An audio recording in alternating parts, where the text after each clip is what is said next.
প্রতিটা মানুষেরই জীবনেই একটা না একটা সিক্রেট থাকে। কেউ হয়তো ইচ্ছা করেই সিক্রেট করে রাখে, আবার কেউ হয়তো বলার সাহস পায় না দেখেই লুকিয়ে রাখে। কেমন হবে যদি সবার সিক্রেট গুলো সবার সামনে চলে আসে, লুকোনোর কোনো সুযোগই না থাকে?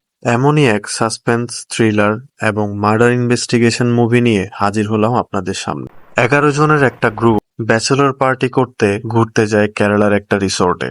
আর সেখানেই তাদের গ্রুপের একজনের মৃতদেহ পাওয়া যায়। কিভাবে সে মারা গিয়েছে, এটা কি সুসাইড ছিল নাকি মার্ডার, সেটা জানতে সম্পূর্ণ মুভিটি না টেনে আমার সাথে দেখুন। মুভির প্রথমেই আমাদেরকে নিয়ে যাওয়া হয় রাজাগিরি হসপিটালে, যেখানে দেখানো হয় ডক্টর নয়নাকে। ভিডিওর বিভিন্ন জায়গায় কে কার হাজবেন্ড, কে কার ওয়াইফ, আমি এটা স্পষ্ট করে লিখে দিয়েছি, কারণ এখানে কে কার সম্পর্কে কি হয় সেটা যদি আপনি না বুঝেন তাহলে মুভি ঠিকঠাক বুঝতে পারবেন না। ডক্টর নয়নার কাছে জাকারিয়া তার ওয়াইফ অ্যানিকে নিয়ে আসে তার প্রেগন্যান্সি চেক আপের জন্য। আর রেজাল্ট পজিটিভ আসায় ডক্টর নয়না তাদেরকে কনগ্রেচুলেশন জানায় এবং বলে, আমি আমার হাজবেন্ড জিতেশকে বলছি সে যেন আমাদের হোয়াটসঅ্যাপ গ্রুপে সেটা জানিয়ে দেয়। তখন জাকারিয়া ডক্টর নায়নাকে বলে, আপাতত তুমি শুধু জিতেশকেই বলো, গ্রুপে এখন বলার দরকার নেই, কারণ আগামীকাল সিদ্ধার্থের ব্যাচেলর পার্টি, আমরা সবাই সেখানে থাকবো আর আমরা এটা সেখানে সারপ্রাইজ হিসেবে অ্যানাউন্সমেন্ট করব। তখন ডক্টর নয়না বলে, আরে আমি তো ভুলেই গিয়েছিলাম, আসলে এখানে যতগুলো নাম উঠে এসেছে, নয়না, জিতেশ, সিদ্ধার্থ, জাকারিয়া, অ্যানি, এরা সবাই কলেজ লাইফের ফ্রেন্ড, কলেজ বন্ধুরা এবং তাদের ওয়াইফ সহ তারা টোটাল 11 জনের একটা হোয়াটসঅ্যাপ গ্রুপ খুলে সেখানে তারা কানেক্টেড থাকে। এই গ্রুপের কথাই নয়না আমাদেরকে বলছিল। এরপরই ফিদা এবং ম্যাথিউকে দেখা যায়, তারা একটা বারে বসে ড্রিঙ্কস করছিল। এরা দুইজনও ওই গ্রুপেরই মেম্বার। ফিদা আর ম্যাথিউ কলেজ লাইফ থেকেই ভালো ফ্রেন্ড। ম্যাথিউ তার ওয়াইফকে নিয়ে অনেক আপসেট। ম্যাথিউ ফিদাকে জানায় তার ওয়াইফ সায়নী অনেক বেশি জেদি আর সে অনেক বেশি টাকা অপচয় করে। সায়নীকে টাকা দিতে না পারলে সে মানুষ থেকে টাকা ধার করে এবং ম্যাথিউর সাথে খারাপ ব্যবহার করে। আর তাই মন খারাপ করে ম্যাথিউ ফিদাকে বলে, আমরা আগে অনেক ক্লোজ ছিলাম, আই উইশ আমি তোমাকে বিয়ে করতাম। এরপরই ফিদা ম্যাথিউকে বলে, দেখিও এই কথা যেন তোমার ওয়াইফ জানতে না পারে। এরপরই আমাদেরকে গ্রুপের অন্য সদস্য স্যামকে দেখানো হয়। স্যাম পিনাকল ব্যাংকের ম্যানেজার। স্যামকে দেখা যায় যোশী নামে এক লোকের সাথে কথা বলছে। সে বলছে, আমি তোমাকে আগেও অনেক টাকা লোন দিয়েছি কিন্তু ছোট অ্যামাউন্ট ছিল, এবার তুমি বড় অ্যামাউন্ট চাইছো, যেভাবেই হোক আমার সোমবারে 9টার আগেই এই টাকাটা ফেরত চাই। আসলে ব্যাংক হলিডেজগুলো ইউজ করে স্যাম ইলিগালি তার ব্যাংকের টাকা মানুষদেরকে লোন দিয়ে থাকে। যোশী স্যামকে কথা দেয় সে সোমবারে 9টার আগেই তাকে টাকাটা ফেরত দিবে এবং স্যাম তার কলিগ সুরেশকে বলে, তুমি যোশীকে 50 লাখ টাকা দিয়ে দাও। সিন শিফট হয় জিতেশের কাছে। জিতেশ, যে কিনা doctor Nayanar husband. Doctor Nayana জিতেশকে call করে জানায় জাকারিয়ার ওয়াইফ অ্যানি প্রেগন্যান্ট। নয়নার সাথে কথা বলতে বলতে জিতেশ সিদ্ধার্থের কেবিনে যায়। সিদ্ধার্থ এবং জিতেশ একই অফিসে কাজ করে। এই সেই সিদ্ধার্থ যার বিয়ে কিছুদিন পরে, এবং এই সিদ্ধার্থ সবার জন্য ব্যাচেলর পার্টি অ্যারেঞ্জ করেছে। আজকেই দিওয়ালির জন্য সব অফিস এবং ব্যাংক বন্ধ হয়ে যাচ্ছে। আগামী রবিবার পর্যন্ত ব্যাংক এবং অফিস বন্ধ থাকবে, তাই তারা সবাই তাড়াতাড়ি করে বাসায় ফিরছিল, কারণ তাদের সোসাইটিতেও আজকে দেওয়ালির প্রোগ্রাম। যাওয়ার পথে জিতেশ সিদ্ধার্থকে অ্যানির প্রেগন্যান্সির কথাটি জানিয়ে দেয়। আর রাত হতেই শুরু হয়ে যায় দিওয়ালির পার্টি। কিন্তু ফিদা আর ম্যাথিউ বারে তাকায়, তারা এই পার্টিতে জয়েন করে না। এদিকে সায়নীকে দেখা যায় ম্যাথিউকে বারবার কল দিচ্ছে। সিদ্ধার্থ তখন সায়নীকে এসে জানায় অ্যানি প্রেগন্যান্ট এবং অ্যানি গিয়ে বলে ম্যারিনকে, আর ম্যারিন তার স্বামী স্যামকে জানিয়ে দেয়। অর্থাৎ জাকারিয়া আর অ্যানির সিক্রেট আর সিক্রেট নেই, সবাই সেটা এখন জানে। পরদিন সকালেই তারা সবাই একটা বাসে করে রওনা দেয়। মাঝপথ থেকেই তারা তাদের গ্রুপের নতুন সদস্য আরাতিকে পিক করে। এই আরাতির সাথেই সিদ্ধার্থের বিয়ে হতে যাচ্ছে। বাসে যেতে যেতে ম্যাথিউ আর সায়নী আর্গুমেন্ট করছিল। সায়নের কথায় সাফ বোঝা যায় সে ফিদাকে একদমই দেখতে পারে না। সায়নী ম্যাথিউকে আরো বলে, জাকারিয়া আর অ্যানি তোমার কি ধরনের ফ্রেন্ড, তারা যে বাবা মা হতে চলেছে সেটাই তোমাকে জানায়নি। আর দেখতে দেখতেই উঁচু উঁচু পাহাড়, আঁকাবাঁকা রোড, মেঘ ও বাদলের মধ্য দিয়ে 11 জনের টিমটি গিয়ে পৌঁছায় কেরালার গ্রিনবার্গ রিসোর্টে। বাস থেকে নামতেই গ্রিনবার্গ রিসোর্টের ম্যানেজার ডেভিস তাদেরকে সম্বোধন দেয় এবং তাদের নিজ নিজ কক্ষে পৌঁছে দেয়। সবাই তাদের রুমে গিয়ে ফ্রেশ হয় এবং বাইরে ক্রিকেট খেলতে আসে। আরাতিকে ইমপ্রেস করতে গিয়ে সিদ্ধার্থ জিতেশকে সরিয়ে সেই ব্যাটিং নেয় এবং স্যাম বল করছিল। আর এই চক্করেই সিদ্ধার্থ অনেক জোরে ব্যাট ঘুরায় আর বল অনেক দূরে গিয়ে পড়ে। বল খুঁজতে গিয়ে দেখা যায় সেখানে একটা লোক ব্যথায় কান্না করছে। বলটা তার গোপন জায়গায় লেগেছে। তারা সবাই লোকটার কাছে আসলে সে রাগান্বিত হয়ে সবাইকে সেখান থেকে চলে যেতে বলে। আর তখনই লোকটি দেখতে পায় এই বলের চক্করে তার হাত থেকে তার মদের বোতলটি পড়ে গেছে এবং সব মদ নষ্ট হয়ে গেছে। সে সবাইকে এসে বলে, তোমরা আমার গায়ে বল মেরেছো, আমি ব্যথা পেয়েছি, তা আমি বাদ দিলাম, কিন্তু তোমরা আমার ড্রিঙ্কস নষ্ট করেছো, তোমরা আমাকে ড্রিঙ্কস ফেরত দাও। আর এই নিয়ে তাদের মধ্যে অনেক বাড়াবাড়ি। তখনই হোটেল ম্যানেজার ডেভিস সেখানে আসে এবং জানায় যে এই লোকটি কোনো গেস্ট না, তিনি হচ্ছেন চন্দ্রশেখর আর উনি আমাদের এমডি স্যারের বন্ধু। তখনই ফিরদা বলে, সামান্য ড্রিঙ্কসের জন্য আমাদের মজা নষ্ট করে লাভ নেই, তোমরা কোথাও থেকে ড্রিঙ্কসের ব্যবস্থা করে এনে ওনাকে বুঝিয়ে দাও। সেই হোটেলেরই কুমার নামে একজন কর্মী বলে, আমি আপনাকে মদের ব্যবস্থা করে দিতে পারবো। তখন সবাই কুমারকে টাকা দিয়ে মদের জন্য পাঠায়। আর রাত হতেই কুমার ম্যানেজারের কাছে এসে বলে সে মদের ব্যবস্থা করতে পারেন। তাই ডেভিস কুমারকে বলে, তুমি ফোন অফ করে দিয়ে কোথাও চলে যাও, আমি দেখি কি করতে পারি। এইদিকে কুমার এখনো মদ নিয়ে না আসায় চন্দ্রশেখর ম্যানেজারের কাছে গিয়ে বলে, কি হলো, কুমার এখনো মদ নিয়ে আসলো না কেন? ম্যানেজার তাকে জানায় সে নিশ্চয়ই আপনার টাকা মেরে পালিয়ে। আর এটা শুনে চন্দ্রশেখরের মাথা অনেক গরম হয়ে যায়। বাকি 11 জন তখন তাদের বারবিকিউ স্পটে পার্টি করছিল এবং নাচানাচি করছিল। যখনই তারা বারবিকিউ টেবিলে বসে এবং জিতেশ অ্যানির প্রেগনেন্ট হওয়ার কথা সবাইকে অ্যানাউন্স করছিল, তখনই সেখানে চন্দ্রশেখর এসে অ্যানিকে কনগ্রেচুলেশন জানায়। আর গ্রুপের বাকি ছেলেদেরকে উদ্দেশ্য করে বলে, তোমরা যাকে টাকা দিয়ে মদ আনার জন্য পাঠিয়েছো সে আসলে টাকা মেরে চলে গেছে, তাই তোমরা তোমাদের থেকেই আমাকে 5 প্যাক মদ দাও। এটা বলেই সেই সেখানে সিন ক্রিয়েট করতে থাকে। তাই বাধ্য হয়ে তারা চন্দ্রশেখরকে 1 গ্লাস মদ দেয় এবং চন্দ্রশেখর সেই মদ নিয়ে সেখান থেকে চলে যায়। যেতে যেতেই চন্দ্রশেখর তাদেরকে বলে, এ কি, তোমরা দেখি 6 জন মেয়ে আর 5 জন ছেলে, I can be the 12th man. তারপরই চন্দ্রশেখর মদ নিয়ে তার রুমে চলে যায়। সে আর তাদেরকে ডিস্টার্ব করে না। চন্দ্রশেখর নামের এই মাথা ব্যথাটাকে বিদায় করতে পেরে তারা সবাই এখন খুশি এবং তারা রিল্যাক্স হয়ে স্যাম এবং ম্যারিনকে বলছিল তাদের জন্য একটা গান গাইতে। ঠিক তখনই স্যামের ফোনে একটা কল আসে আর স্যাম সেখান থেকে উঠে চলে যায়। কলটি করেছিল জশি, যে স্যাম থেকে টাকা ধার নিয়েছিল। সে স্যামকে জানায় তার গাড়ি অ্যাক্সিডেন্ট হয়ে গেছে, সে সোমবারে তাকে টাকা ফেরত দিতে পারবে না। তখন স্যাম অনেক ঘাবড়ে যায় এবং বলে, যদি এটা জানাজানি হয়ে যায় আমার চাকরি চলে যাবে, তুমি যেভাবেই হোক সোমবার সকাল 9টার মধ্যেই আমাকে টাকাটা ফেরত দিবে। এটা বলেই স্যাম আবার খাবার টেবিলের দিকে যায়। সেখানে দেখা যায় ডক্টর নয়নার ফোনে একটা কল আসে। তিনি বলেন, আমি একটা পার্টিতে আছি, তোমাকে পরে কল করব। এই বলেই কলটা রেখে দেয়। স্যাম টেবিলে ফেরত আসলে সবাই তাকে গান গাইতে বলে। এখানেই স্যামের ফোনে আবারও কল আসে এবং স্যাম আবারও সেখান থেকে উঠে চলে যায়।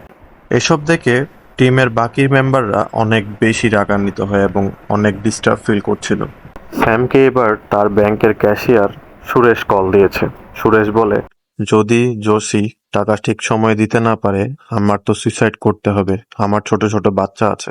তখন স্যাম তাকে সান্ত্বনা দিয়ে বলে, কিছু হবে না, আমি সামলে নিব, আর এটা প্রথমবার নয় যখন আমি এটা করছি।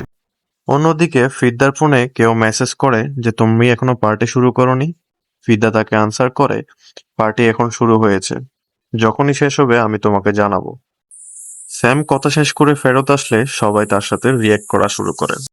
তাই স্যাম তাদেরকে জানায়, আরে আমার ব্যাংক থেকে কল করছিল। তখন জাকারিয়া আর জিতে স্যামকে বলে, আজকে তো অফ ডে, এর মধ্যেই রাত হয়ে গেছে, ব্যাংক থেকে কিসের কল? নিশ্চয়ই তুমি কিছু লুকোচ্ছ, তোমার কোনো না কোনো সিক্রেট আছে। তখন স্যাম সবাইকে বলে, আমার তো কোনো সিক্রেট নেই। এটা শুনে ফিরদা বলে ওঠে, আমরা যত ভালোই বন্ধু হই না কেন বা যত ভালোই স্বামী আর স্ত্রীর সম্পর্ক থাকুক না কেন, সবার মধ্যেই কিছু না কিছু একটা সিক্রেট থাকে। তখনই গ্রুপের বাকি মেয়েরা এটা নিয়ে অনেক মতভেদ করতে শুরু করে। সিদ্ধার্থ তখন বলে, আমাদের গ্রুপে এমন কোনো সিক্রেট নেই যেটা আমরা গ্রুপে শেয়ার করি। এটা শোনার পর নয়না সিদ্ধার্থকে বলে, ঠিক আছে, তাহলে তুমি একটা কাজ করো, আমরা যতক্ষণ ডিনার করব তোমার ফোনে যা কল আসবে এবং যা হোয়াটসঅ্যাপ মেসেজ আসবে তুমি সেটা পাবলিকলি রিসিভ করবে এবং শোনাবে। সিদ্ধার্থ তার ওয়াইফ থাকায় এই প্রস্তাবে রাজি হয়। তখন ফিদা বলে, শুধু সিদ্ধার্থই কেন, সবারই এটা করা উচিত। চলো আমরা একটা গেম খেলি। সবাই সবার ফোন ডিনারের অবস্থায় 1 ঘন্টার জন্য টেবিলে রাখবে, আর যা কল আসবে পাবলিকলি রিসিভ করবে, যা হোয়াটসঅ্যাপ মেসেজ আসবে সেটা পড়ে শোনাবে পাবলিকলি। এখানে ফিদ্দা ছাড়া বাকি সবাই কাপল হওয়ায় কেউ তার বিপক্ষে কথা বলতে পারছিল না। কারণ মেয়েরা যদি বলে খেলবো না তাহলে তাদের হাজবেন্ড তাদেরকে সন্দেহ করবে, আর ছেলেরা যদি বলে খেলবো না তাহলে মেয়েরা সন্দেহ করবে। তাই এক প্রকার বাধ্য হয়েই সবাই এই গেমটা জয়েন করে। ওই 1 ঘন্টায় তাদের 11 জনের কাছে টোটাল 5টা কল এবং একটা ভয়েস মেসেজ আসে, আর এর মধ্যেই তাদের পুরো জীবন তছনছ হয়ে যায়। প্রথম কলটা আসে জাকারিয়ার কাছে। জাকারিয়াকে তার মা কল দিয়েছে, তার বউয়ের প্রেগন্যান্সি নিয়ে কথা বলেছে। দ্বিতীয় কলটা আসে আরাতির কাছে। আরাতির একজন স্কুল ফ্রেন্ড তাকে কল দেয়, নর্মালি কথাবার্তা হয়। থার্ড কলটা আসে সিদ্ধার্থের কাছে, যেটা কিনা সিদ্ধার্থের আঙ্কেল তাকে কল করেছে বিয়ের আয়োজন নিয়ে, সেটাও নর্মালি চলে যায়। চতুর্থ কলটা আসে জিতেশের কাছে। তার ছোটবেলার বন্ধু সারাত তাকে কল করে, সেখানেও নর্মালি কথাবার্তা হয়। পঞ্চম নাম্বার, এবার ম্যাথিউর ফোন বেজে ওঠে। এটা কোনো কল ছিল না, একটা হোয়াটসঅ্যাপ ভয়েস মেসেজ ছিল। ম্যাথিউ সবাইকে জানায়, এটা আমার বিজনেস রিলেটেড মেসেজ, আমি এটা পাবলিক করতে চাই না। জাকারিয়া পেছন থেকে এসে ভয়েসটা অন করে দেয়। ওই ভয়েসে জন নামে একজন ব্যক্তি ম্যাথিউকে অনেক বিশ্রী বিশ্রী গালি দিচ্ছিল। সে জানায়, তোর বউয়ের সুন্দর চেহারা দেখে আমি তোকে টাকা ধার দিইনি, তোর থেকে আমি 25 লাখ টাকা পাই, তুই আমার কল কেন রিসিভ করছিস না? তখনই আমরা জানতে পারি আসলে ফিদা জন নামের একজন থেকে ম্যাথিউকে 25 লাখ টাকা লোন নিয়ে দেয়। আর জন এখানে ফিদাকে ম্যাথিউর বউ ভেবে ফিদাকেও গালাগালি করে। এটা দেখে ম্যাথিউর স্ত্রী সায়নী অনেক কষ্ট পায়। 1 ঘন্টা হতে আর 2 মিনিট বাকি। তখনই 6 নম্বর কলের ঘন্টি বাজে। কলটি আসে সিদ্ধার্থের ফোনে। সিদ্ধার্থকে তার বন্ধু সাজিশ কল করে। সাজিশ একজন মেডিকেল রিপ্রেজেন্টেটিভ। সিদ্ধার্থ সাজিশকে বলে সে তার কলেজ ফ্রেন্ড এবং তাদের পরিবারকে নিয়ে একটা রিসোর্টে আছে, তার ব্যাচেলর পার্টি পালন করতেছে। সাজিশ তখন সিদ্ধার্থকে জিজ্ঞেস করে, ওইখানে কি তোদের গ্রুপের ওই মেয়েটাও আছে নাকি, যার জন্য তুই আমার থেকে জন্ম নিয়ন্ত্রক ট্যাবলেট নিয়েছিলি? সাথে সাথেই সিদ্ধার্থ ফোন কেটে দেয়। এ থেকে বোঝা যায় সিদ্ধার্থ আসলে কারো জন্য জন্ম নিয়ন্ত্রক ট্যাবলেট নিয়েছিল, আর সেই মেয়েটি তাদের গ্রুপেরই একজন। অর্থাৎ এখানেরই কারো একজনের সাথে সিদ্ধার্থের পরকীয়ার সম্পর্ক ছিল। এটা শোনার পরই তাদের মধ্যে এক প্রকার মারামারি শুরু হয়। রাগ করে সেখান থেকে সবাই নিজ নিজ কক্ষে চলে যায়। একটু হলেও সবাই তাদের স্ত্রীকে সন্দেহ করছিল। সবাই চলে গেলেও স্যাম সেখানে একা দাঁড়িয়ে থাকে। গেমটা শুরু করার আগে স্যামের ফোনে বারবার কল আসছিল। এক কথায় গেমটা শুরুই হয় স্যামের জন্য, কিন্তু গেম চলাকালীন সময়ে স্যামের ফোনে একবারও কল আসে। তখনই দেখা যায় স্যাম আসলে তার ফোনটা ফ্লাইট মোড করে রেখেছিল। তখন সেখানে অনেক জোরে বৃষ্টি চলে আসে, আর বৃষ্টি থামলে স্যাম, জাকারিয়া এবং ম্যাথিউ রুম থেকে বাইরে চলে আসে। কারণ রুমে থাকলে তাদের সাথে তাদের ওয়াইফের ঝামেলা হচ্ছিল। তারা সবাই একটা ছাতার নিচে ওয়েট করছিল কখন তাদের কাছে সিদ্ধার্থ আসবে এবং সত্যিটা স্বীকার করবে। কিন্তু সিদ্ধার্থ আসতে লেট হচ্ছিল, তাই ম্যাথিউ তার রুম থেকে একটা মদের বোতল আনতে যায়। আর ম্যাথিউর ফিরতে লেট হওয়ায় জাকারিয়া তার রুমে চলে যায়। তখন স্যামের ফোনে জোশির মেসেজ আসে। সে জানায়, আপনি টাকাটা সোমবারের মধ্যেই পেয়ে যাবেন। আবারও সেখানে বৃষ্টি শুরু হয়, আর ফিদাকে দেখা যায় একটা রুমের পাশে দাঁড়িয়ে সিগারেট খাচ্ছিল। হুট করেই বৃষ্টির কারণে পুরো রিসোর্টের ইলেকট্রিসিটি চলে যায়। জেনারেটর অন করার কিছুক্ষণ পরেই একটা লোক দৌড়ে দৌড়ে গিয়ে ম্যানেজারকে বলে, স্যার তাড়াতাড়ি চলেন, ইউ পয়েন্ট থেকে কেউ জানি নিচে পড়ে গেছে। আর সেটা আর কেউ নয়, ম্যাথিউর স্ত্রী সায়নী। সে মৃত অবস্থায় ভিউ পয়েন্টের নিচে পড়ে আছে। সাথে সাথেই ম্যানেজার কল করে পুলিশকে জানায়। স্থানীয় পুলিশের একটা টিম এসে সায়নীর ডেড বডি সেখান থেকে তুলে আনে। এখানে ইন্সপেক্টর বিপিন আর সাব ইন্সপেক্টর বিজুকে দেখানো হয়। ইন্সপেক্টর বিপিন তখন জিজ্ঞাসাবাদের জন্য যেই লোকটি সবার প্রথমে বডি দেখেছে তাকে ডাকা পাঠায়। এই লোকটি আসলে সায়নীদের বাস ড্রাইভার। তাকে বিপিন জিজ্ঞেস করে, তুমি এত রাতে ভিউ পয়েন্টে কি করছিলে? সে বলে, স্যার আমি সিগারেট খেতে এসেছিলাম। তখন বিপিন তাকে জিজ্ঞেস করে, তুমি এখানে অন্য কাউকে দেখেছো? সে বলে, না স্যার, আর কেউই এখানে ছিল না। বিপিন এবং বিজু ম্যানেজারের কাছে গিয়ে বলে, এইখানে আরো একজন গেস্ট আছে। বাস ড্রাইভার আমাদেরকে বলেছে। সে কোথায় এবং এই লোকটি কে? উত্তরে জিতেশ বিপিনকে জানায়, স্যার সে একটা ড্রামা। আমাদের খাবার টেবিলে এসে সিন ক্রিয়েট করছিল তাকে মদ দেওয়ার জন্য, এবং সে আমাদের গ্রুপের নারীদের সাথে অনেক খারাপ ব্যবহার করেছে। এটা শুনেই বিপিন ম্যানেজারকে নিয়ে ওই ব্যক্তির রুমে যায়। অনেকক্ষণ দরজা ধাক্কানোর পর দরজা খুললেই বিপিন চন্দ্রশেখরকে স্যালিউট করে। আসলে এই চন্দ্রশেখর হচ্ছে ডিওয়াইএসপি এবং কিছুদিন পরেই সে ক্রাইম ব্রাঞ্চ জয়েন করবে। বর্তমানে তার সাসপেনশন চলছে কারণ সে একজন সাংবাদিককে মেরেছে। বিপিন চন্দ্রশেখরকে জানায়, স্যার এখানে একটা মেয়ে ভিউ পয়েন্ট থেকে পড়ে মারা গিয়েছে। চন্দ্রশেখর বিপিনকে বলে, তুমি সেখানে যাও, আমি ফ্রেশ হয়ে আসছি। এদিকে পুলিশের টিম সায়নীর লাশ উদ্ধার করে সেটা পোস্টমর্টমের জন্য পাঠাচ্ছিল। আর সায়নীর লাশ দেখে গ্রুপের সবাই অনেক কান্না করতে থাকে। ম্যাথিউকে দেখা যায় সে সম্পূর্ণভাবে ভেঙে পড়েছে। এত ইয়াং এজে সায়নীকে হারিয়ে সে নিজেকে কন্ট্রোল করতে পারছিল না। কোথাও ঘুরতে গিয়ে প্রিয়জনকে হারানোর স্মৃতিটা অনেক বেশি কষ্টদায়ক। বিপিন আসলে বিজু বিপিনকে জানাই, স্যার আমি বডিটা ভালো করে এক্সামিনেশন করেছি। ব্যথাটা মাথার পেছনের দিকে লেগেছে এবং মেয়েটার গায়ে কোনো স্ট্রাগলের চিহ্ন ছিল না। অর্থাৎ সে হয়তো পেছন দিক থেকেই পড়ে গেছে এবং তার ফোনটাও মিসিং। আমি সেতুকে বলেছি তার ফোনটা খুঁজে দেখার জন্য। এরপরে বিপিন গ্রুপের বাকি সদস্যদেরকে এসে বলে, পোস্টমর্টমের পর আগামীকাল বিকালে তোমরা বডি পাবে। তোমাদের সবাইকেই পরশুদিন থানায় আসতে হবে। তারা সবাই তখন বলতে থাকে, স্যার আমরা আগামীকালকেই যে করে হোক এখান থেকে চলে যেতে চাই, কারণ সোমবার থেকে আমাদের অফিস জয়েন করতে হবে। তখন বিপিন তাদেরকে জানায়, আগামীকাল এখানে ইলেকশন, আমি কোনোভাবেই এই কেসে সময় দিতে পারবো না। সেটা বলে সে সেখান থেকে চলে যায় আর বলে, তোমরা এখান থেকে কেউই যাবে না, সবাই এখানেই থাকবে। ডিওয়াইএসপি চন্দ্রশেখর সেখানে আসায় স্যাম তাকে দেখে তাড়াতাড়ি তার কাছে যায় এবং বলে, স্যার আমাদের দুর্ব্যবহারের জন্য আমাদেরকে মাফ করে দিবেন, দয়া করে আপনি আমাদের হেল্প করুন। সে বলে, আমি তোমাদেরকে কিভাবে সাহায্য করতে পারি। তখন তারা সবাই ডিওএসপি চন্দ্রশেখরকে বুঝিয়ে বলে, স্যার যে করেই হোক আমার সোমবারে ব্যাংকে প্রেজেন্ট থাকতেই হবে। এদিকে সিদ্ধার্থ বলে, স্যার বৃহস্পতিবারে আমার বিয়ে, আমার ওয়াইফ অনেক টেনশন করছে, প্লিজ আপনি যেভাবেই হোক আগামীকালকের মধ্যেই এই কেসটা শেষ করার ব্যবস্থা করুন। আর এদিকে বিপিনের কাছে বারবার কল আসছিল যাতে সে এখান থেকে লোক পাঠিয়ে দেয়। তখনই চন্দ্রশেখর বিপিনের কাছে যায় আর বিপিন গ্রুপের ছেলেদেরকে ডেকে বলে, ইনভেস্টিগেশন ডিওয়াইএসপি চন্দ্রশেখর স্যারই করবেন। ওনার কনক্লুশন অনুযায়ী আমরা ট্রাই করব আগামীকালকের মধ্যে কেসটা শেষ করার। তোমরা সবাই উনি যা যা কোয়েশ্চেন করে সবকিছুর আনসার দিবে এবং তোমরা যা কিছুই জানো সবকিছু সত্যি সত্যি করে খুলে বলবে। আর গ্রুপের মেম্বাররাও এতে রাজি হয়। এখান থেকেই শুরু হয় দ্য 12 ম্যানের ইনভেস্টিগেশন। চন্দ্রশেখর বলে, রাতে খাবারের সময় বৃষ্টি শুরু হয় এবং তোমরা সবাই আলাদা হয়ে যাও। আর তখনই সায়নী একা একা ভিউ পয়েন্টে যায় আর ওখান থেকে পড়ে গিয়ে মারা যায়। এটা শুনতে কেমন জানি না। সিদ্ধার্থ জানাই, ডিনারের পরও সায়নী আশেপাশেই ছিল। এটা শুনেই চন্দ্রশেখর ম্যাথিউকে জিজ্ঞেস করে, তুমি সায়নীকে লাস্ট কখন দেখেছো? ম্যাথিউ জানাই, মাঝখানে আমি একবার রুম থেকে বের হয়েছিলাম, তখন সায়নী রুমেই ছিল। চন্দ্রশেখর আবার জিজ্ঞেস করে, তোমাদের মধ্যে কি কোনো ঝগড়া হয়েছিল? ম্যাথিউ বলে, না স্যার। সেম কোয়েশ্চেনটাই চন্দ্রশেখর গ্রুপের সবাইকেই করে, তোমাদের মধ্যে কারো সাথে কি সায়নীর ঝগড়া হয়েছে?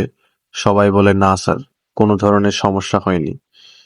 তখন চন্দ্রশেখর সবাইকে বলে, ঠিক আছে তোমরা এখানে অপেক্ষা করো, আমি কিছুক্ষণ পরে আবার ব্যাক করছি। ম্যাথিউ চন্দ্রশেখরকে গেমের কথা জানিয়ে দিতে চাইলে গ্রুপের বাকি সদস্যরা তাকে মানা করে।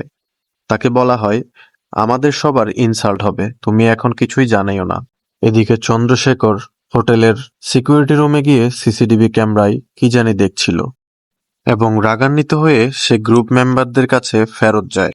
চন্দ্রশেখর রাগান্বিত হয়ে বলে, তোমরাই আমাকে এখানের মধ্যে এনেছো, এখন তোমরা আমার সাথে কোঅপারেট করছো না, কেন মিথ্যে বলছো? চন্দ্রশেখর তখন আরাতিকে জিজ্ঞেস করে, ডিনার টেবিলে এমন কি হয়েছিল যে তুমি কান্না করে করে তোমার রুমে যাচ্ছিলে? আরাতি বলে, তেমন কিছুই না স্যার, আমার মাথা ব্যথা উঠেছিল তাই আমি কান্না করছিলাম। একটু ভয় দেখাতেই আরাতি গেমের ব্যাপারে সবকিছু চন্দ্রশেখরকে খুলে বলে। এরপরেই আমি কান্না করে রুমে চলে যাই এবং বৃষ্টি চলে আসে। তখনই সবাই সবার রুমে চলে যায়। চন্দ্রশেখর এরপর সবার রুম চেক করতে চায়। রুমগুলো সব চেক করা শেষ হলে চন্দ্রশেখর ম্যানেজারকে ডেকে বলে, সবাই মিলে বসে কথা বলতে পারবো এমন একটা রুমের ব্যবস্থা করে দাও। এবং সিন শিফট হয় একটা হল রুমে, যেখানে তারা সবাই একটা গোল টেবিলে বসে। চন্দ্রশেখর সেখানে সবাইকে উদ্দেশ্য করে বলে, আমরা গেমটা আবারও খেলবো। গেমের নিয়ম সেম থাকবে, কিন্তু এইবার কোনো সময়সীমা থাকবে না। আর গেমটা আমিও খেলবো অ্যাজ এ রেফারি। সে আরো বলে, গেমের মাঝখানে আমি তোমাদেরকে কোয়েশ্চেনিং করব, তোমরা সেগুলোর আনসার দিতে হবে। গেমের নিয়ম পাল্টানো হবে যদি কেউ বেইমানি করে।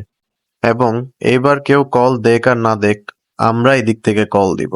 এবং সবাই নিজ নিজ ফোন আনলক করে রাখবে। হল রুমেই শুরু হয় গেমের সাথে সাথে ইন্টারোগেশন। চন্দ্রশেখর প্রথমেই সিদ্ধার্থকে জিজ্ঞেস করে কি হয়েছিল তারপর। সিদ্ধার্থ বলে, আমি আরাতির রুমে যাই এবং তাকে বলি সে যা কিছু শুনেছে সবই মিথ্যে। চন্দ্রশেখর তখন বলে, রুমে কি অন্য কেউ ছিল? সিদ্ধার্থ বলে, আমরা যখন কথা বলা শুরু করি তখন সেখানে ফিদ্দা আসে। কারণ ফিদ্দা আর আরাতি একই রুমে থাকছিল, তাই ফিদ্দা আরাতিকে সান্ত্বনা দিতে এসেছে। ততক্ষণেই তাদের রুমে সায়নী চলে আসে এবং রাগান্বিত হয়ে সিদ্ধার্থকে বলে, তুমি এখনই বাইরে আসবে এবং সবাইকে সত্যিটা খুলে বলবে, কারণ কোনো চরিত্রহীন মেয়ের জন্য আমি আমার মাথা নিচু করে থাকতে পারবো না।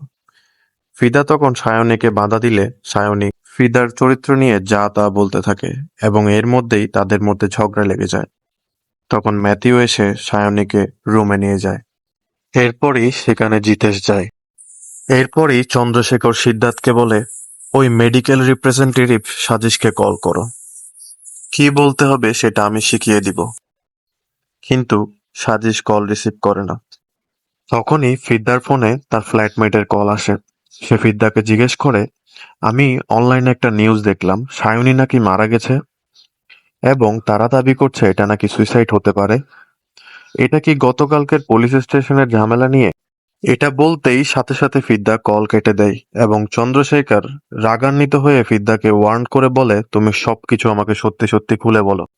তখন ফিদ্দা জানায়, স্যার, গতকাল রাতে আমি আর ম্যাথিউ কারে করে বাসায় ফিরছিলাম। তখনই পুলিশ আমাদেরকে ড্রিঙ্ক অ্যান্ড ড্রাইভের কেসে থানায় নিয়ে যায়।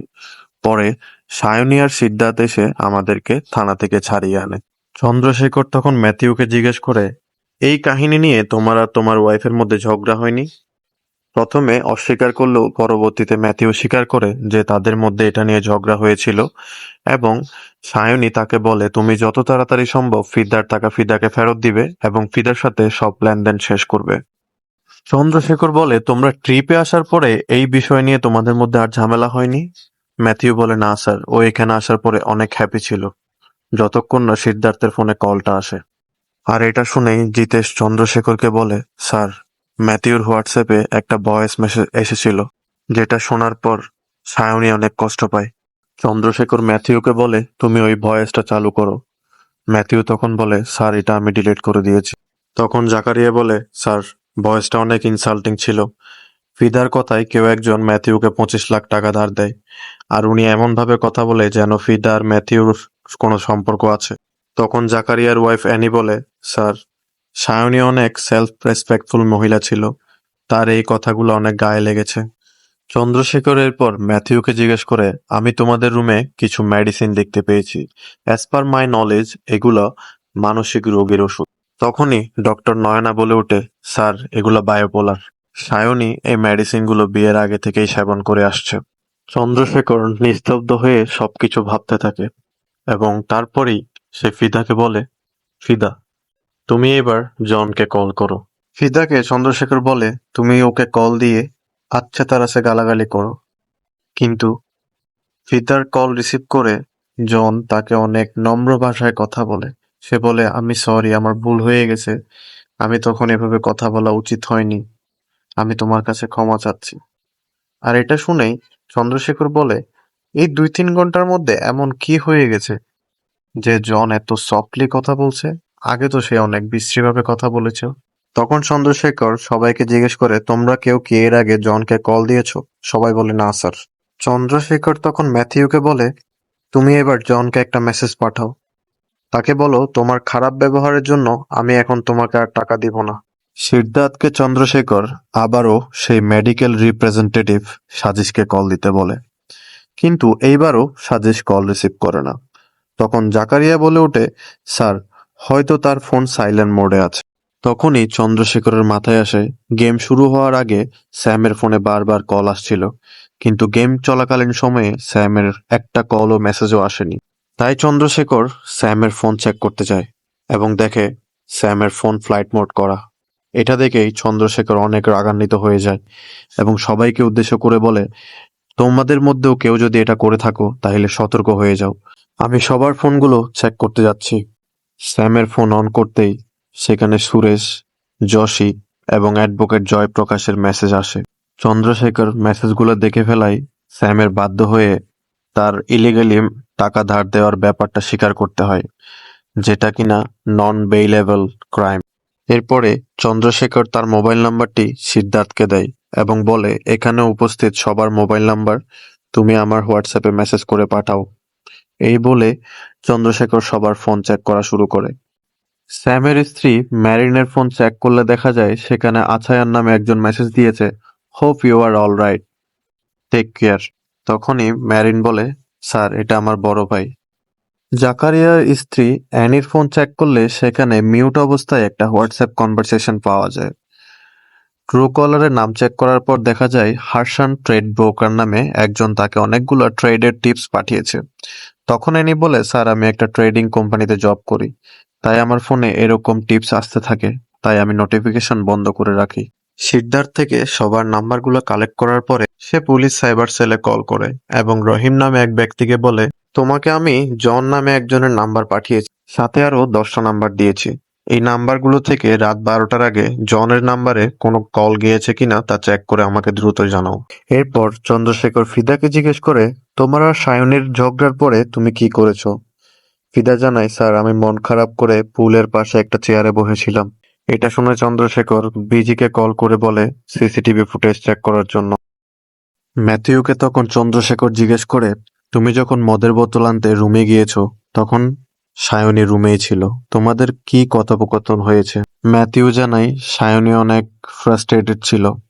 সে বলছিল, আমি কারো হাতে পায়ে ধরে হলেও টাকা এনে দিব, তুমি যেভাবে হোক জন আর ফিডার লেনদেন শেষ করবে। সায়নী আরো জানায় সে সিদ্ধার্থকে কল করেছিল। সিদ্ধার্থ নাকি সায়নীকে বলেছে ওই মেয়েটি তার গ্রামের মেয়ে ছিল, কিন্তু সায়নী সেটা বিশ্বাস করে না। উত্তরে সিদ্ধার্থ বলে, হ্যাঁ স্যার, সে আমাকে কল করেছিল এবং বলেছে যতক্ষণ না আমি সত্যিটা স্বীকার করছি এই প্রবলেম শেষ হবে না। সায়নী অনেক প্যানিক ছিল, সে আমাকে বারবার কল দিচ্ছিল, পরে আমি আর কল রিসিভ করিনি। এটা শুনে জিতেশ জানায়, স্যার, এরপরে সায়নী আমাকে কল করেছে এবং বলেছে আমি যেন সিদ্ধার্থকে বলি সে মিথ্যা বলে পালাতে পারবে না। তখনই অ্যানি জানায়, স্যার, এরপরে মনে হয় সায়নী আমাকে কল করেছে। সে আমাকে বলছিল সিদ্ধার্থ কল রিসিভ করছে না এবং সে অনেক কান্না করছিল, বলছিল আমি কেন তাকে সাপোর্ট করছি না। তখনই চন্দ্রশেখর বলে, সায়নী যদি এরকম বদমেজাজের হয় তাহলে সেই তো তোমাদের সাথে আগে ঝগড়া করার কথা। তখন জাকারিয়া জানায়, স্যার, সায়নী এই নিয়ে 3বার অ্যানি থেকে টাকা ধার নিয়েছে এবং সেই টাকাগুলো আর ফেরত দেয় না। আমার কাছে অনেক বেশি ক্যাশ টাকা নেই, এই টাকাগুলো যদি আমার হতো তাহলে আমি খুঁজতাম না, কিন্তু টাকাগুলো অ্যানি তার একজন কলিগ থেকে এনে দিয়েছে। আর এটা নিয়েই সায়নী এবং আমাদের মধ্যে একটু ঝামেলা হয়। তখনই সেখানে একজন পুলিশ কনস্টেবল একটা ভাঙা মদের বোতল নিয়ে আসে এবং জানায় এটা আমরা সায়নীর ডেড বডি থেকে কিছুটা দূরে পেয়েছি। বোতলটা গ্রুপ মেম্বারকে দেখানো হলে তারা জানায়, স্যার, এটা ম্যাথিউর ব্র্যান্ড। ম্যাথিউ জানায়, আমি এই বোতলটা নিয়ে স্যাম আর জাকারিয়ার কাছে যাচ্ছিলাম, কিন্তু বৃষ্টি আসাতে আমি মাঝপথে আটকা পড়ে যাই। যখন আমি ওখানে পৌঁছাই দেখি স্যাম আর জাকারিয়া ওখানে নেই। তখনই হুট করে আমাকে ফিদা ডাকতে শুরু করে। আমি দৌড়ে গেলে ফিদা আমার হাত থেকে বোতলটা পাহাড় থেকে ফেলে দেয়, কারণ ততক্ষণে সায়নের মৃত্যুর খবর ফিদা জেনে যায়। তখনই চন্দ্রশেখর সবার উদ্দেশ্যে বলে, ফিদা আর ম্যাথিউর বয়ান কার কার সাসপিসিয়াস লেগেছে? সবাই হাত তুললেও ডক্টর নয়না হাত উঠায় না। আর এদিকে ম্যাথিউ বলে, নিশ্চয়ই সায়নী সিদ্ধার্থের সত্যিটা জেনে গেছিল আর সেখানে সিদ্ধার্থের জন্যই অপেক্ষা করছিল। সায়নীকে সিদ্ধার্থই মেরেছে। এবার চন্দ্রশেখর গ্রুপের সকলকে জিজ্ঞেস করে, সিদ্ধার্থের যে মেয়ের সাথে সম্পর্ক ছিল সেই মেয়েটি এই গ্রুপের না। এই কথাটা কে কে বিলিভ করো? হাত তুলো। আবারও সবাই হাত তুললে ডক্টর নয়না হাত তুলে না। কারণ জানতে চাইলে ডক্টর নয়না বলে, স্যার, আমার আর জিতেশের সম্পর্ক অনেক বেশি ট্রান্সপারেন্ট। সিদ্ধার্থ যার সাথে সম্পর্কে আছে সে যদি গ্রুপের বাইরের কেউ হতো তাইলে জিতেশ আমার থেকে সাহায্য নিত। কারণ জিতেশ জানে আমি তাকে অবশ্যই সাহায্য করতাম। আমি সবাইকে গিয়ে বলতাম সেই মেয়েটি আমি। জিতেশ আমার থেকে সাহায্য চায় নাই, তার মানে মেয়েটা এমন কেউ যাকে আমার সামনে আনতে সমস্যা আছে। ডিফেন্স জিতেশ বলে, এমন তো না যে আমার সবকিছুই তোমার সাথে শেয়ার করতে হবে। এইবার চন্দ্রশেখরের ফোন বেজে ওঠে। সাইবার সেল থেকে রহিম কল করেছে। সে জানায় সায়নের ফোনে 4টা আউটগোয়িং এবং 2টা ইনকামিং কল ছিল। আউটগোয়িং কলগুলো হয় অ্যানি, জিতেশ, সিদ্ধার্থ আর জনের কাছে। এখানের মধ্যে জন তাকে 2বার কল ব্যাক করে। চন্দ্রশেখর তখন বলে, তুমি কলের ডিটেলসগুলো আমাকে হোয়াটসঅ্যাপ করো। সায়নী জনকে কেন কল দিয়েছিল এবং তাদের মধ্যে 4 মিনিট কি কথা হয়েছে সেটা জানার জন্য চন্দ্রশেখর আবারও ম্যাথিউর ফোন থেকে জনকে মেসেজ পাঠায়।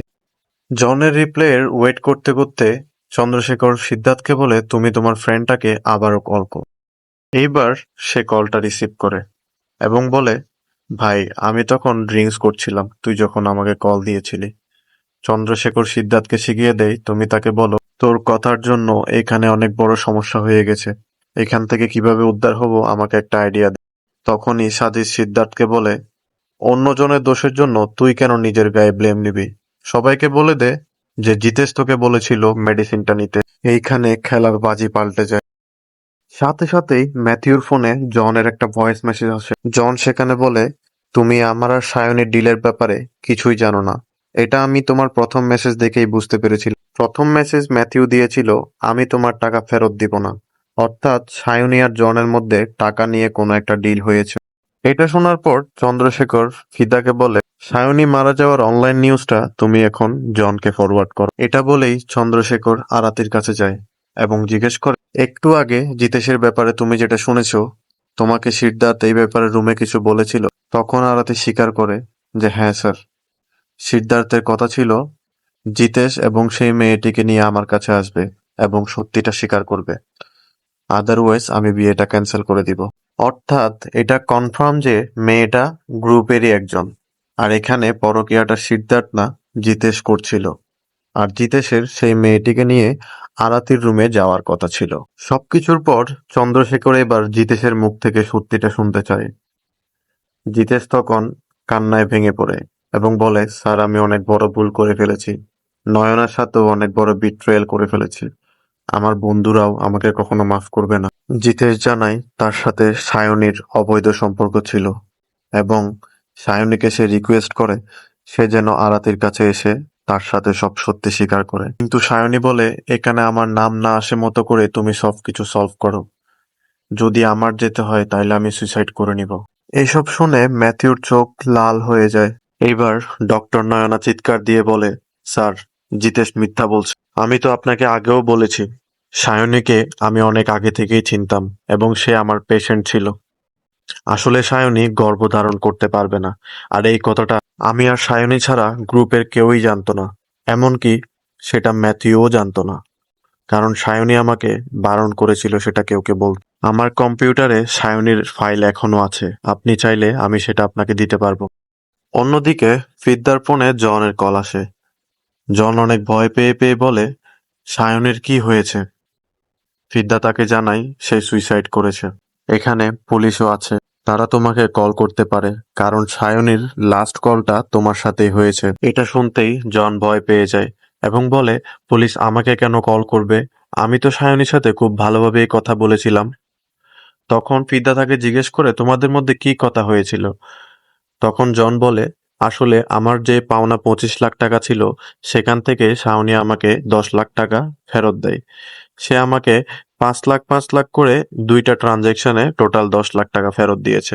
রাত 9টার দিকে সে আমাকে টাকাগুলো দেয় এবং তার সাথে আমার খুব সুন্দরভাবেই কথা হয়। সে আমাকে বলে বাকি টাকা সে কিছুদিন পরে আমাকে দিবে এবং সে আমার থেকে কিছু সময় চেয়ে নেয়। এই বলে আমরা কল কেটে দিই। চন্দ্রশেখর ম্যাথিউকে জিজ্ঞেস করে, সায়নীর অ্যাকাউন্টে এত টাকা ছিল? ম্যাথিউ বলে, না স্যার, তাকে চন্দ্রশেখর জিজ্ঞেস করে তার ব্যাংকের স্টেটমেন্ট কিভাবে পেতে পারি, তোমার কাছে কি তার পাসওয়ার্ড আছে? ম্যাথিউ জানায়, স্যার, ওর পাসওয়ার্ড আমার কাছে নেই। চন্দ্রশেখর তখন সন্দেহ ভরা চোখে জিতেশের দিকে তাকায় এবং গিয়ে বলে, তুমি সায়নীকে কেন টাকা দিয়েছো এবং কেন তাকে হত্যা করেছো?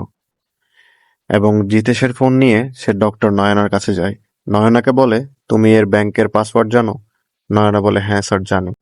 জিতেশ তখন বলে, স্যার, সায়নী আমার থেকে টাকাটা ধার চেয়েছিল, তাই আমি তাকে টাকাটা দিয়েছি। তখন জিতেশের স্ত্রী নয়না গরম হয়ে বলে, গত সপ্তাহে যখন তোমার বোন তোমার থেকে 1 লাখ টাকা খুঁজেছিল, তুমি বলেছিলে তোমার কাছে টাকা নেই। এরপর চন্দ্রশেখর জিতেশের ব্যাংক স্টেটমেন্ট চেক করে এবং সেখানে দেখে জিতেশ সায়নীকে 5 লাখ টাকা দিয়েছে। তখন চন্দ্রশেখর জিজ্ঞেস করে, তাহলে বাকি 5 লাখ টাকা কে দিয়েছে? জিতেশ বলে, স্যার আমি জানি না, সায়নী আমার থেকে শুধু 5 লাখ টাকাই চেয়েছিল। অনেকক্ষণ চুপ করে সবকিছু ভাবার পরে চন্দ্রশেখর জিজ্ঞেস করে, তোমরা খেলা কয়টা বাজে শুরু করেছিলে? অ্যানি জানায় 7:15-র দিকে। তাহলে তোমাদের পার্টি 8টার দিকে বরবাদ হয়ে গিয়েছিল। অ্যানি বলে, হ্যাঁ স্যার। এটা বলেই চন্দ্রশেখর ম্যারিনের দিকে হাঁটতে থাকে এবং ম্যারিনের ফোন হাতে নিয়ে বলে, তোমার ভাই তোমাকে গেম শুরু হওয়ার আগে কল দিয়েছিল এবং তুমি তাকে মেসেজ করে বলেছিলে তুমি একটা পার্টিতে আছো। এবং ম্যারিনকে জিজ্ঞেস করে, তাহলে মেসেজটি কোথায়? ম্যারিন বলে, আমি এটা ডিলিট করে দিয়েছি। চন্দ্রশেখর ম্যারিনকে আবারও জিজ্ঞেস করে, তুমি তোমার ভাইকে মেসেজ করেছিলে 7:15-তে, সে তোমাকে 10টায় রিপ্লাই কেন করলো? ম্যারিন তাকে বলে, স্যার হয়তো নেটওয়ার্কের ইস্যু ছিল। চন্দ্রশেখর বলে, মানুষ যখন বলে আমি একটা পার্টিতে আছি, সাধারণত আনসার আসে, ঠিক আছে এনজয় করো, কিন্তু তোমার ভাই তোমাকে লিখেছে, hope you are okay, take care. এমন কেন? তখন চন্দ্রশেখর ম্যারিনকে বলে, তুমি তোমার ভাইকে কল দাও। এবং ম্যারিন তার ভাইকে কল দিতেই চন্দ্রশেখর ম্যারিনের মুখ চেপে ধরে। আর ওদিক থেকে ম্যারিনের ভাই চিল্লাতে থাকে, তুমি ঠিক আছো? তুমি কি টাকা পেয়েছো? এটা শুনতেই বোঝা যায় বাকি টাকাটা ম্যারিনই সায়নীকে দিয়েছে। চন্দ্রশেখর ম্যারিনকে অনেকভাবে ভয় দেখানোর পর ম্যারিন সত্যিটা স্বীকার করে। ম্যারিন বলে, জিতেশের সাথে সম্পর্ক সায়নীর না, আমার ছিল।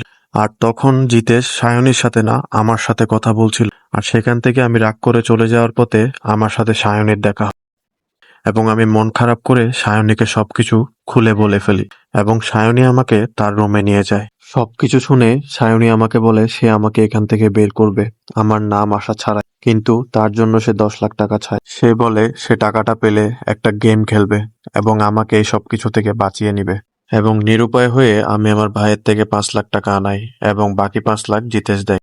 সায়নীকে টাকা দেওয়ার পর আমি সায়নীর রুম থেকে চলে যাই। এরপরে কি হয়েছে সেটা আর আমি জানি না।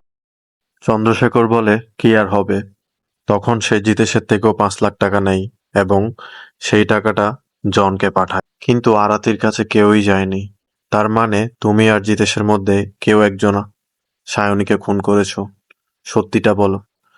জিতেশ বলে, স্যার সায়নী আমাকে কল দিয়েছিল, বলেছে আমাকে রেডি থাকতে, তার কাছে একটা ট্রাম্প কার্ড আছে, সে সেটা ব্যবহার করবে। সবকিছু সেট করে সায়নীর আমাকে কল দেওয়ার কথা। আমি তখন সায়নীর কলের অপেক্ষা করছিলাম। এসআই বিজুকে ডেকে চন্দ্রশেখর বলে, তুমি সবগুলো সিসিটিভি ক্যামেরা চেক করো, 9টা থেকে 9:30-এর মধ্যে সাসপিসিয়াস কিছু হয়েছে কিনা সেটা আমাকে জানো। চন্দ্রশেখর এবার অ্যানির কাছে যায়। অ্যানিকে বলে, জিতে এবং মেরিনের সাথে ডিল শেষ করে সায়নী তোমাকে কল দিয়েছিল। অ্যানি বলেছিল সায়নী তাকে সিদ্ধার্থের ব্যাপারে বলার জন্য কল দিয়েছে। কিন্তু চন্দ্রশেখর জিজ্ঞেস করে, সায়নী যখন জিতেশের ব্যাপারে সবকিছু জানতো, সে তোমাকে সিদ্ধার্থের ব্যাপারে বলতে কেন কল দিবে? আর এখানেই অ্যানির মিথ্যা ধরা পড়ে। অ্যানি তখন নাটক করতে শুরু করে, স্যার আমার ভুল হচ্ছে, আমি ভুলে গিয়েছি হয়তো। সায়নী আমাকে জিতেশ এবং মেরিনের ব্যাপারে কথা বলতে ফোন দিয়েছিল এবং সে আমাকে অনেক কনভিন্স করার ট্রাই করছিল আমি যাতে তার সাথে থাকি। এইবার চন্দ্রশেখর তাকে জিজ্ঞেস করে, সায়নী তোমাকে এত কথা কিভাবে বলেছে? তোমাদের কলের ডিউরেশন ছিল মাত্র 10 সেকেন্ডের।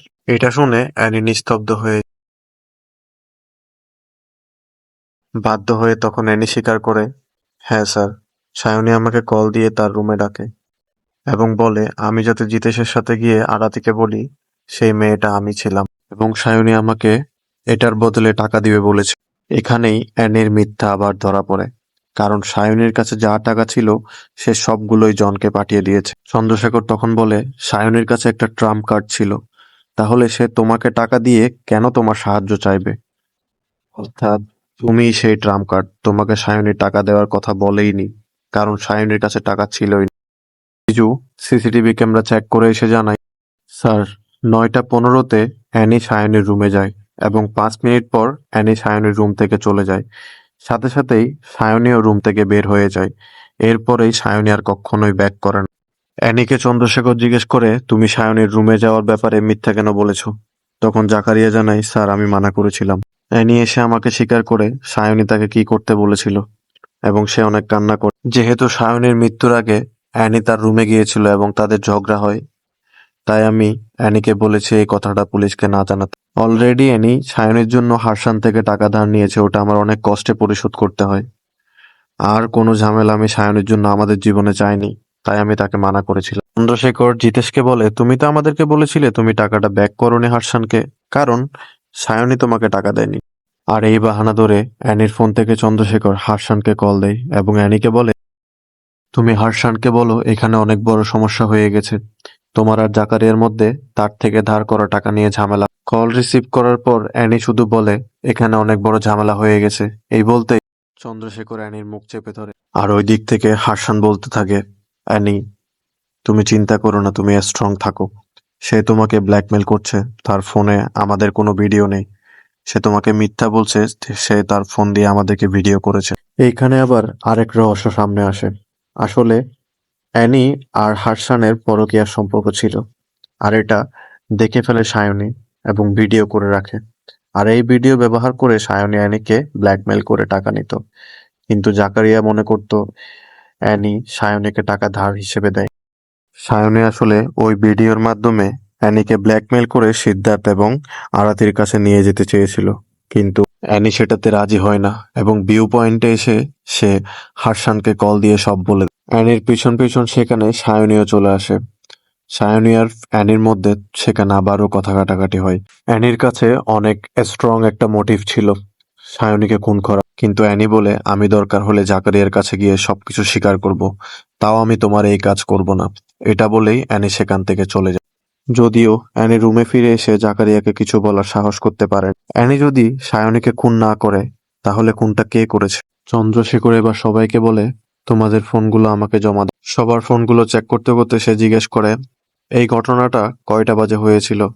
সবাই জানায় 9:30-এর দিকে। চন্দ্রশেখর অনেকক্ষণ ধরেই স্যামের ফোনটা ঘাঁটতে থাকে এবং হুট করেই উঠে স্যামের দিকে যায় এবং স্যামকে ডিরেক্টলি বলে, কেন তুমি সায়নীকে হত্যা করেছো? স্যাম বলে, স্যার, আমি কাউকে হত্যা করিনি।